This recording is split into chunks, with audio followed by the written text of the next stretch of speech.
بسم الله الرحمن الرحيم. أعزائي التلاميذ والتلميذات، مرحبا بكم في الدرس الجديد إن شاء الله ديال الرياضيات.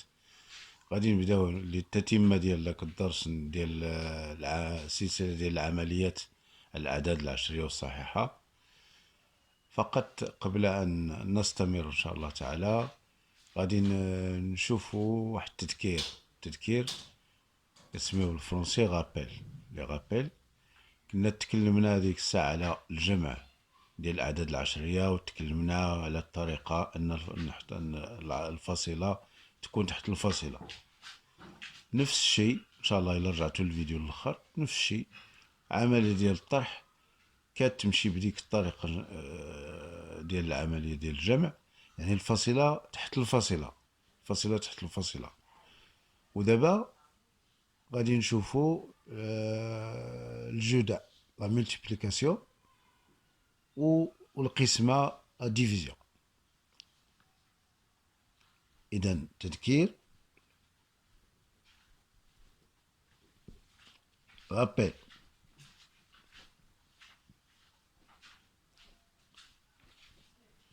عندنا لا ملتيبليكاسيون، لا ملتيبليكاسيون. ناخذ مثال اكزومبل. عندنا مثلا A égale 2,5 multiplié par 3,2. Alors, pour l'opération, qu'est-ce qu'on va faire? Alors, on a 2,5 sans tenir compte de la virgule. نستمروا، قلنا كنديروا العملية بدون ما ناخذ بعين الاعتبار الفاصلة. إذا شنو كنديروا؟ كنخدموا العملية ديال الضرب عادية. إذا 2 في 5 كتعطينا 10، نحتفظوا بواحد. 2 في 2 هي 4، وواحد 5. نرجعوا نديروا النقطة، كالتذكير وصف. ثم 3 في 5 كتعطينا 15، نديرو 5 ونحتفظوا بواحد. 3 في 2 6، وواحد 7. كنديرو الجمع ديالنا. إذا 0، 5 زائد 5 10، نحتفظوا بواحد. 1 زائد 7 8، كنديرو 8. عاد ديك الساعة كنرجعو للعملية ديالنا، كنشوفو شحال من عدد اللي مور الفاصلة. كاين عندنا عدد هنا واحد، وهنا عدد واحد هي 2. إذا 1 2 اللي مور العملية، فهذا عندنا واحد وهنا واحد هي 2 مور الفاصلة. إذا كنحسبو 2 1 2 وكنديرو الفاصلة. إذا أ يساوي 8، أ إيكالا 8. ندوزو للقسمة إن شاء الله، لا ديفيزيون. لا ديفيزيون، هاد لا ديفيزيون اكزومبل، مثال اكزومبل. غناخدو مثال 36 B est égal à 36 divisé par 1,2. إذا كنديرو القسمة ديالنا هي 36 مقسومة على 1,2. إذا كنذكرو عندنا 36 36 divisé par 1,2. إذا ملي كتكون عندنا القسمة كنمشيو للعدد العشري، كنشوفو فين هو العدد العشري. هذا عدد صحيح، 36 عدد صحيح. 1,2 عدد عشري. إذا عدد عشري كنشوفو فيه شحال مور الفاصلة، عندنا واحد.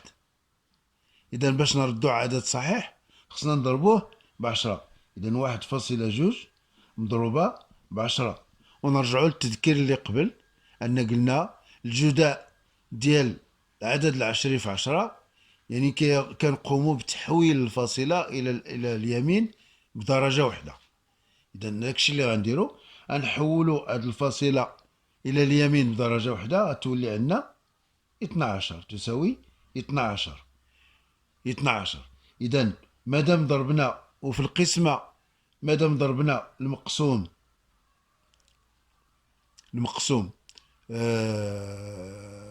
ب10، غادي نضربو المقسوم عليه ب10 كذلك. إذا شنو غيولي؟ غتولي العملية كما يلي: عندنا 36، عندنا هذا ضربناه في 10 ولا 12، إذا 36 مضروبة في 10 غتولي عندنا 36، يعني 360 مقسومة على 12. إذا شحال عندنا ديال الأعداد هنا؟ عندنا جوج، إذا كناخدو جوج. 36 مقسومة على 12 3. 3 في جوج 6، 3 في واحد 3، وكنديرو الطرح. 6 ناقص 6 هي صفر، 3 ناقص 3 صفر، كنهبطو هاد العدد هذا اللي هو صفر. إذا صفر مقسوم على 12 هي صفر، صفر في 12 غيعطينا صفر. وبالتالي حنا درنا العملية. مفهوم؟ إن شاء الله ندوزو التتمة ديال السلسلة ديال العمليات على الأعداد العشرية والصحيحة، ونشوفو إن شاء الله القاعدة الثانية لا ريغل دو. لا ريغل دو غادي نكتبوها. لا ريغل دو غادي نكتبوها ريغل دو. ريغل نيميرو 2 اش كتقول؟ dans un calcul dans un calcul dans un calcul sans parenthèse. Dans un calcul sans parenthèse. Sans parenthèse, où il n'y a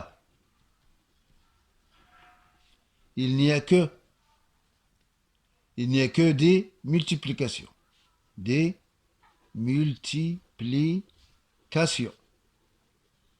Il n'y a que des multiplications. Qu'est-ce qu'on va faire? On peut changer. On peut changer les facteurs. On peut changer les facteurs de place sans modifier le résultat.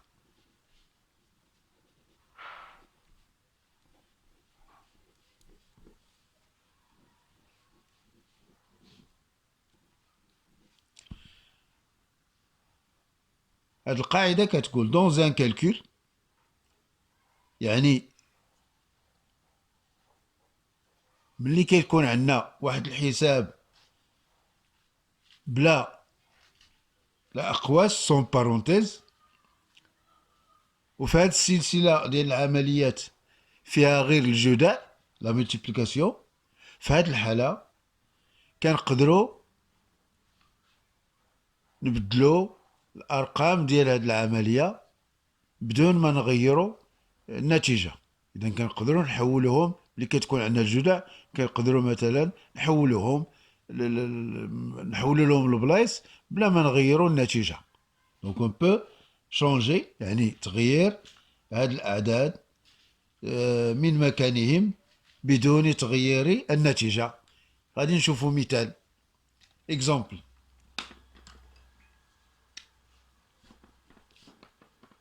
dans un calcul sans parenthèse، نركزو على هادو بدون أقواس، و il n'y a que اللي ما فيه غير الجداء، في هاد الحالة كنقدرو نغيرو اون بو شونجي هاد الأعداد من الأمكنة ديالهم دو بلاص بلا، يعني سون موديفيي لو ريزولتا، بلا ما نغيرو النتيجة. غنشوفو مثال باش نفهمو. on va voir un exemple. Exemple, عندنا f est égal à 2 في 2 fois 12 fois 5. ماذا نلاحظ؟ نلاحظ أن هذه السلسلة ديال العملية فيها غير الجداء. أو عندنا الجداء. في هذه الحالة كنقدروا نغيروا الأماكن ديال هاد الأعداد باش يجينا هاد الجداء سهل. في هذه الحالة شنو كنلاحظوا؟ كنلاحظوا جوج في خمسة. هذا ساهلة في الحساب. إذا كنحاولوا نجمعوا جوج. On regroupe 2 avec 5, 2 fois 5 fois 12. Alors, qu'est-ce qu'on obtient? 2 fois 5, c'est 10. Fois 12. Alors, on a اللي كيكون عندنا عاود الجداء ديال العدد كما كان في 10 كنزيدو الصفر على اليمين ديال هذا العدد. عندنا 12 نكتبوه بهذه الطريقة هذه. 12 في 10 عندنا الجداء ديال 12 في 10. إذا 12 غنزيدو على اليمين صفر. نزيدو على اليمين صفر. إذا عندنا 12 في 10. إذا كنزيدو هاد الصفر في اليمين. كنزيدو الصفر في اليمين ديال 12. كيولي عندنا اف يساوي 120. اف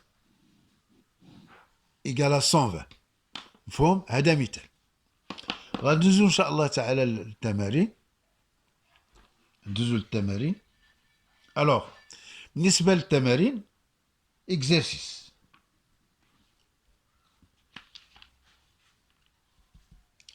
Exercice. Calculer. La question c'est calculer les expressions suivantes. Les expressions suivantes en regroupant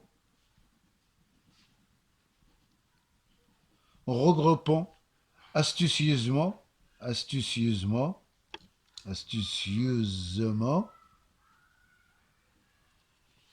les termes.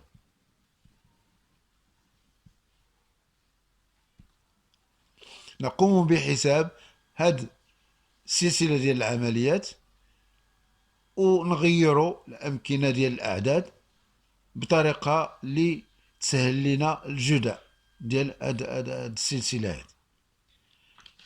Alors, les exercices sont la première question, c'est G égale, première expression, يعني السلسلة الأولى. G égale, alors c'est 50 fois 11 fois 2. H égale à 2 fois 13 fois 10.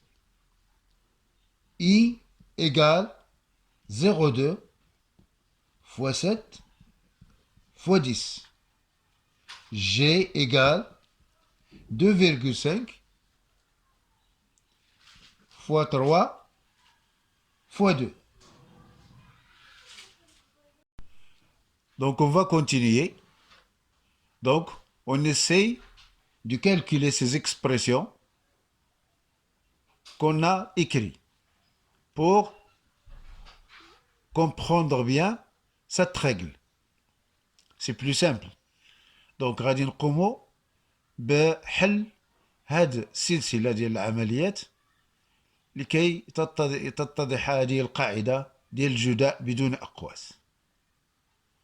إذن على بركة الله نبدأ إن شاء الله تعالى بجي. Alors G كما قلنا égale à 50 fois 11 fois 2. Alors, qu'est-ce qu'on va regrouper? On remarque ici, نلاحظ بأن 50 في 2 تعطينا 100. إذن نحاولوا نجمعوا هاد 50 مع جوج كي غتولي لنا العملية G égale à 50 fois 2 fois 11. حنا جوج حولناها لنا. 50 fois 2 c'est 100. Alors 100 fois 11.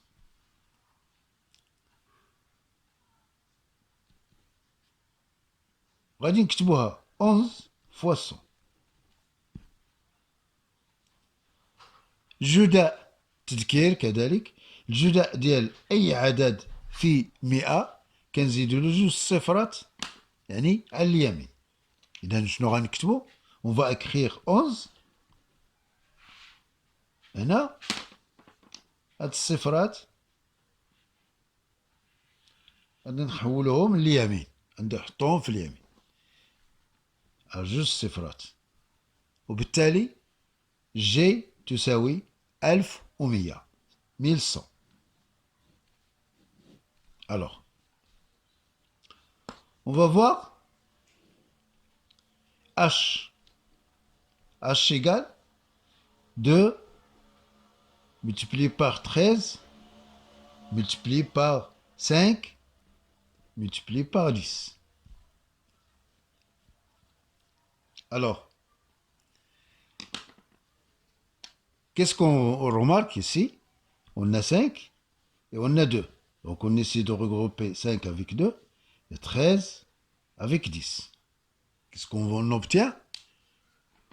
On obtient alors 2 fois 5 fois 13 fois 10. Alors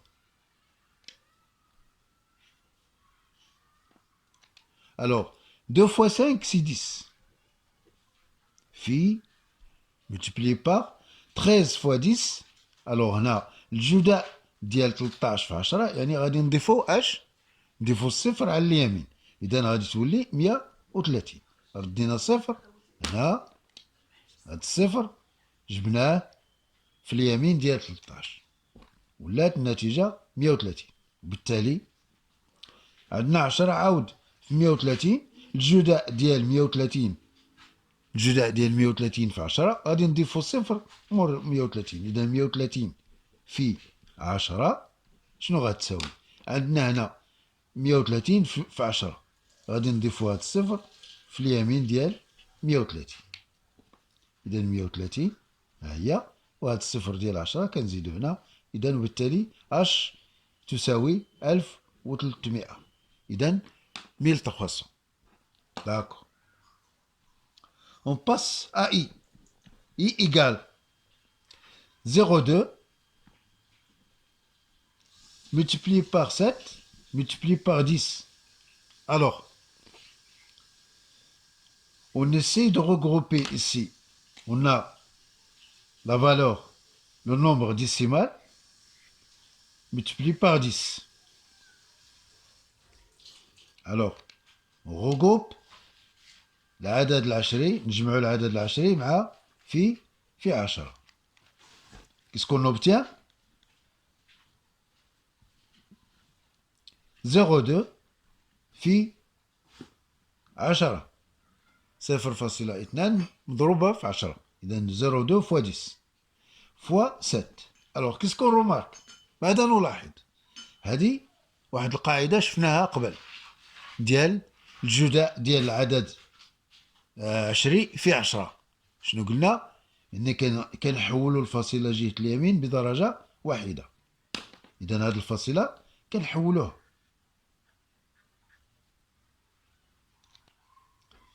إلا ضربنا 10 في هذا العدد 20 الفاصلة كتحول جهة اليمين بدرجة واحدة. شنو غيبقى؟ هادشي كامل غتولي الفاصلة هنا، تولي الفاصلة لهنا، وهاد صفر هذا كيمشي. شنو كيبقى لنا؟ جوج فاصلة صفر فوق. إذا كنحول الفاصلة لهنا كتولي عندنا جوج في 7. الفاصلة حولنا هنا 0.2.0 لأن عندنا صفر مور 2 عندنا صفر. إذا 2.0 في 7. إذا جوج في 7 14. واضح؟ واضح. هذه القاعدة كتقول لنا الجداء ديال العدد 20 0.2 في 10 كنحولوا الفاصلة إلى ما وراء 2 وكتعطينا جوج. هي جوج اللي لقينا هنا. مفهومة؟ واضحة. إذا باقي العملية الأخيرة l'expression dernière J égale 2,5 fois 2,5 fois 3 fois 2. Alors, alors, ici, on essaie de regrouper 2,5, de regrouper d'abord 2 fois 2, 3 fois 2, 3 fois 2. Alors, qu'est-ce qu'on obtient? Alors, 2,5, كنجمعو هادو في الجداء، عفوا كنديرو الجداء ديال 3 في 2، 3 في 2 كنجمعوهم، 3 في 2 هي 6، 3 في 2 هي 6. إذا عندنا الجداء، ديك القاعدة اللي ذكرنا بها ديال لا ملتيبليكاسيون ديال الجداء ديال الأعداد العشرية. عندنا 2.5 وعندنا 6. إذا العملية هنا 2.5 في 6. 6 ما عندناش الفاصلة، لا ما كاينش. إذا شنو كنديرو؟ عادي كنديرو الجداء ديالنا عادي. إذا لا ملتيبليكاسيون on le calcule facilement comme on fait. Alors 6 fois 5 c'est 30. نحتفظوا بثلاثة. 0 في 5 30. نحتفظوا بثلاثة. 0 في 2 12. عفوا تلاميذي وتلميذاتي، أريد أن أقول 6 في 5 تساوي 30. 13 14 15. وكنرجعوا لهنا كما قلنا كنحسبوا شحال من عدد ما وراء الفاصلة. عندنا عدد واحد كنحسبوا هنا واحد، كنديروا الفاصلة هي 15، وبالتالي جي إيكال 15. جي تساوي 15. بهذا إن شاء الله تعالى نكتفي بهذا القدر إن شاء الله تعالى، وإلى درس مقبل وقاعدة ثالثة إن شاء الله تعالى. نتمنى لكم التوفيق إن شاء الله تعالى والسداد والنجاح إن شاء الله تعالى. ودعمونا إن شاء الله تعالى باللايك ديالكم والضغط على الجرس حتى يصلكم الجديد إن شاء الله تعالى. أتمنى إن شاء الله تعالى وفقت لكي أشرح لكم هذه العمليات، وبالتوفيق إن شاء الله تعالى. إذا كان ملاحظة أرسلوها لي في الكومنتير إن شاء الله تعالى، وسأل إن شاء الله تعالى أتخذ بعين الاعتبار في الدرس المقبل إن شاء الله تعالى. السلام عليكم.